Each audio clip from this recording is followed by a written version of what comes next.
Magandang araw mga kaibigan. Bigyan natin ng reaction, opinion itong post ni Kipi Chu. Title niya is Marcos Family at a Mall Against VP Sara. So, comparison ng pamamasyal sa mall, pamilya ng Pangulong Marcos at si VP Sara, sino ang dinumog? Sabi ni Kipi Chu, I'm sharing lang to just warn people. Hindi maganda that we keep doing these edits. Stop comparing. Huwag nyo namang sabihin na yung mga nagpila lang sa presidente ay yung mga senior na na idol yung papa niya. Huwag kayong ganyan. Again, please share to remind people to stop comparing. Hi. Kawawa ang first family. Yes, may lumapit kailang mga senior kagatulad na namin. Yung naranasan naming magandang buhay no ng Marcos Senior. Kaya maraming mga seniors, Marcos loyalist katulad ko. Marcos Senior loyalist ako ah. Marcos Junior, I'm sorry, hindi na. Oh, sige, panoorin natin ito. Yan o. Wala man lang sumisigaw.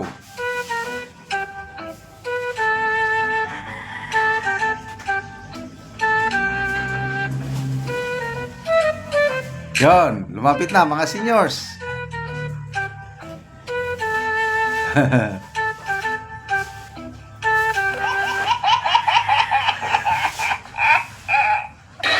Ito naman oh, VP Sara. Ayan oh. Allah.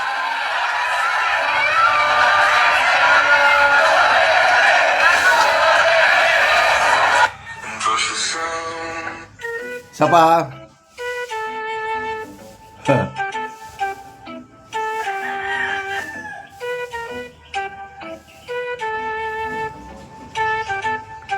First family na yan ha.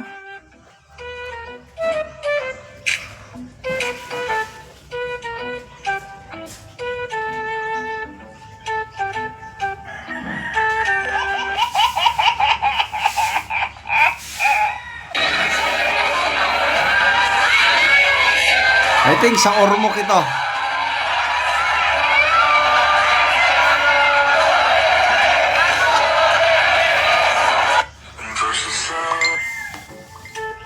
Okay, magbasa tayo sa mga comments. Saan naman to?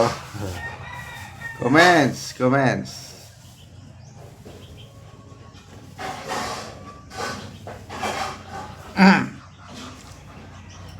Deria Liap, si Derek Liap ito. Kay BBM, pinapalapit ng PSG. O parang nangyari sa Bacolod data. Sinisinyasa ng mga tao na papalakpak dahil parating ang presidente. Ganon sila ka-desperado.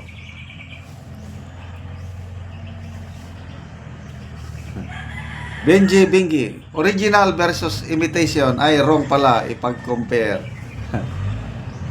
Giselle, Apple versus Android. CLs, baka naman tanim seniors pa yan.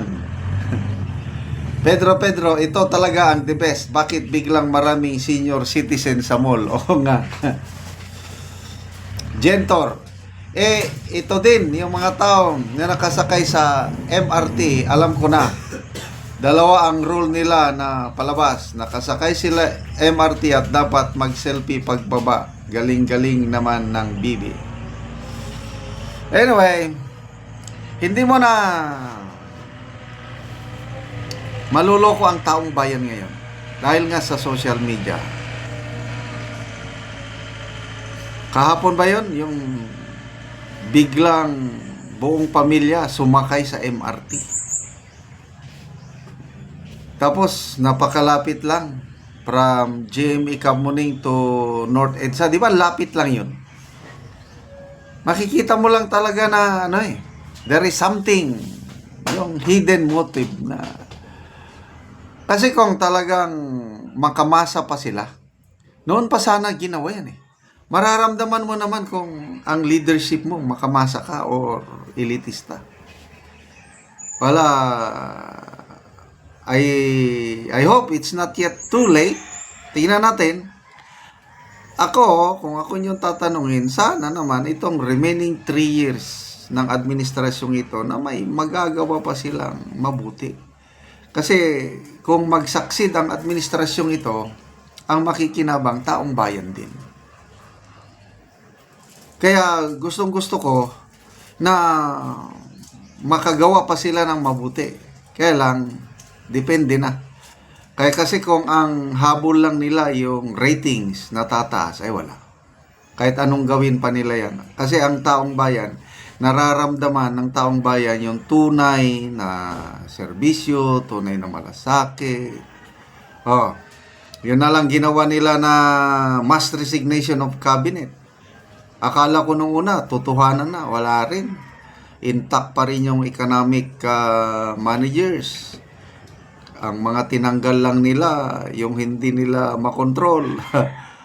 So, ano nga asahan natin yan? Tapos, nandyan pa rin ang pinsan.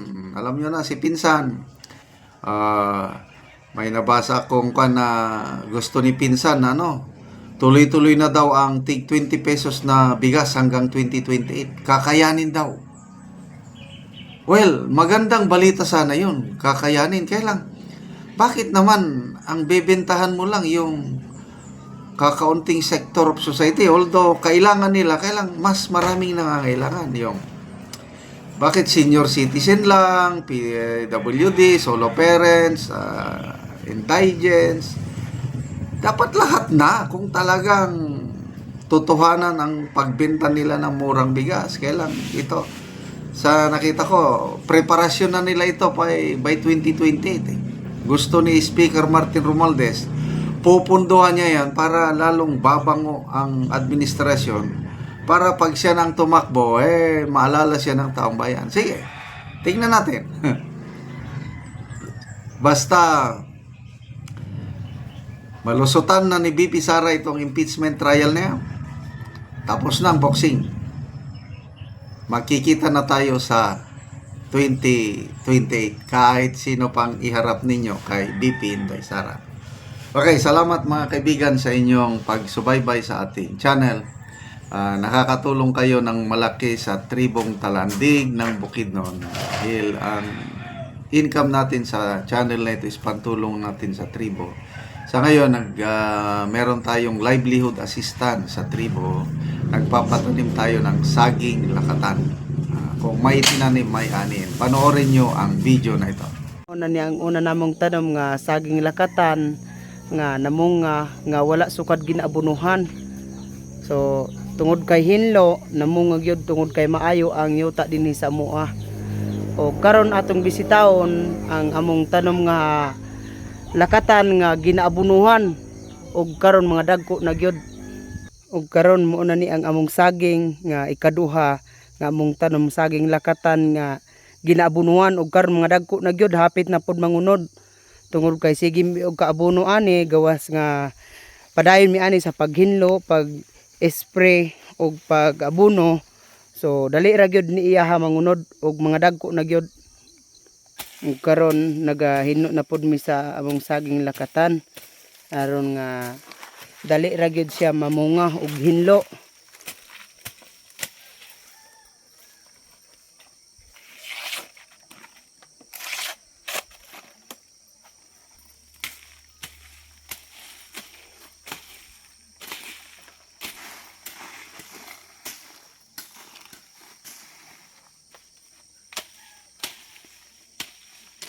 Ug karon human sa among paghinlo nagaabuno na pud mi sa among saging lakatan para gyud nga mas dali gyud mangunod.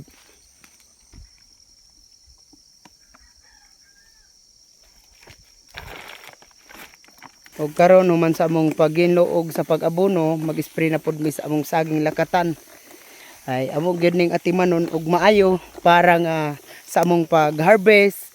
Dali ra gid mi ani maka-harvest kung mangunod og dali among saging lakatan. Muna ni ang among ga-spray ang puradan para pampatay sa insekto. para gyud nga mas maayo pa ang tubo sa among saging. Yes, kaning akong mga tinanom nga saging lakatan 240 ni. Salamat yun kayo sa Ginoo ug sa naga tanaw sa YouTube nga padayon sila nagatabang sa amuha. Salamat.